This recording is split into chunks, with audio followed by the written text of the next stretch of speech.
covered, best believe. Courts ready, cash is for everyone. Not to worry, fast approval. Hurry up and come. We got it all, we on the go. Courts ready, cash, you already know. We got it all, we on the go.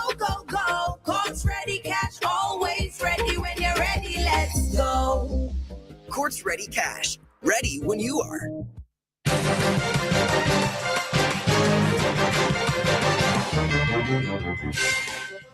Welcome back to WFM's Midday News, brought to you with the kind compliments of Court St. Vincent Limited. First, on the local scene, police on March 2nd, 2026, arrested and charged Doriel Duncan, a 17-year-old student of Barley, with the offense of wounding. According to investigations, the accused unlawfully and maliciously wounded a 17-year-old student of the same address by stabbing her in her neck with a knife. The offense was committed in Petershope on November 28, 2024. Duncan appeared before the Serious Offences Court yesterday, March 3rd, where she was granted bail in the sum of $15,000 with one surety. She was ordered to report to the Barley Police Station every Tuesday and Thursday between the hours of 8 a.m. and 8 p.m. The matter was adjourned to April 2nd, 2026. Prime Minister Dr. Godwin Friday has outlined significant development and climate resilience opportunities for St. Vincent and the Grenadines following high-level bilateral engagements during the 50th CARICOM Heads of Government Conference in St. Kitts and Nevis. Speaking at a press conference held yesterday, Prime Minister Friday described the margins of the conference as productive and strategically important, with multiple meetings advancing national development priorities. Among the most transformative initiatives discussed is a proposed US $50 million climate resilience and water infrastructure project led by the Caribbean Community Climate Change Center. The project aims to strengthen water security in St. Vincent and the Grenadines, including modernized desalination facilities, expanded water storage capacity, 6 new storage tanks in Georgetown and Kingston Park, and improved distribution systems. Approximately US $40 million of the financing is expected to be grant funding from the Green Climate Fund. Still on the local scene, during a press conference held yesterday, Prime Minister Dr. Godwin Friday addressed concerns regarding U.S. drone strikes against narco-trafficking in waters near St. Vincent and the Grenadines. Prime Minister Friday stated that what the government learned from the incident is from what was reported on social media and what the police was able to obtain from regional sources and from their efforts to seek confirmation from the relevant U.S. authorities. He further noted that discussions were held at the 50th CARICOM Heads of Government meeting. We hear more from Prime Minister Friday. We have also had, as I said earlier on, I've had direct conversation with RSS. We have had reporting at CARICOM Heads. We have had the Minister of National Security has followed up with this matter very, very actively, very keenly, has kept me abreast of it. The problem and the challenges is what continues now. I've spoken to my regional partners, to the Prime Minister of St. Lucia, specifically about this incident shortly after it happened. And these are, the lack of information is not from a lack of desire on our part to seek that information. We have not been able to get that information or confirmation from the U.S. authorities. The requests and the dialogue continues. As Prime Minister Dr. Godwin Friday.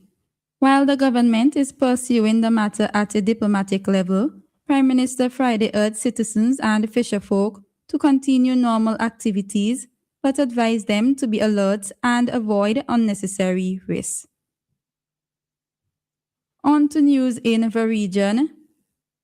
A parent who goes to a school and causes a disturbance or assaults a teacher could face a maximum fine of 5,000 Bajan dollars or US $2,485.82 in Barbados. That is according to Chief Education Officer Dr. Ramona Archer Bradshaw. Dr. Archer Bradshaw says the proposal falls under Section 64 of the Education Act, Chapter 41, which is currently under review. At present, the fine for such an offense in Barbados stands at 500 Bajan dollars or US $248.58.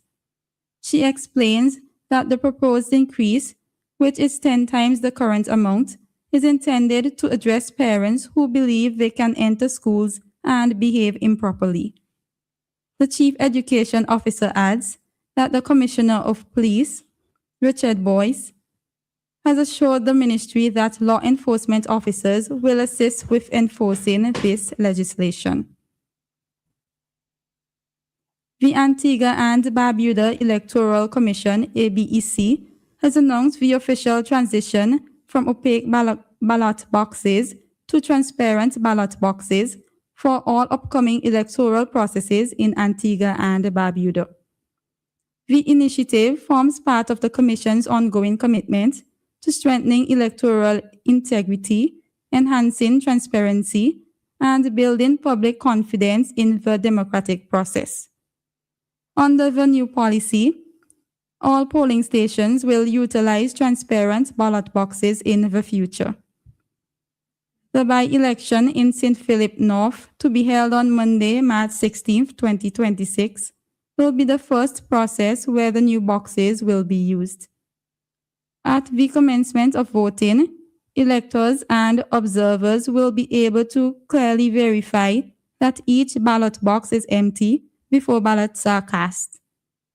In efforts to ensure a smooth transition, ABEC will conduct comprehensive training for electoral staff and observers to guarantee that all procedures are conducted professionally and respectfully.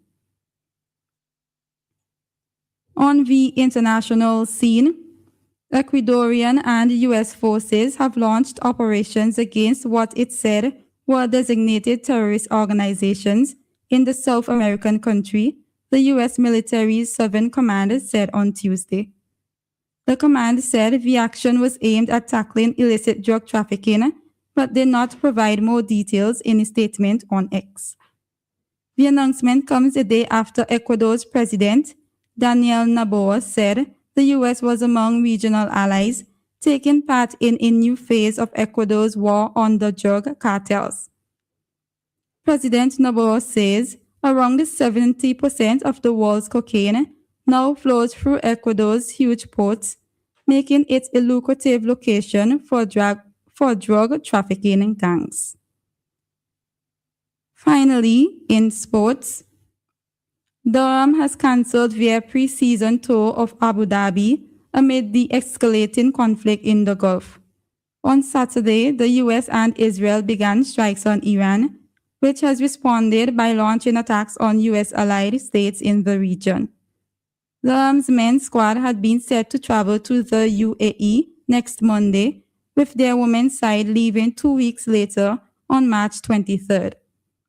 Director of Cricket, Marcus North, said Durham will now look to make alternative plans to ensure the squad is fully ready for the start of the season. The opening round of the 2026 County Championship season begins on Friday, April 3rd. This has been VFM's Midday News. I have been your presenter, Shanika Stapleton. Join us again at 3 o'clock for VFM's 3 p.m. news. VFM's Midday News came to you with the kind compliments of Court St. Vincent Limited.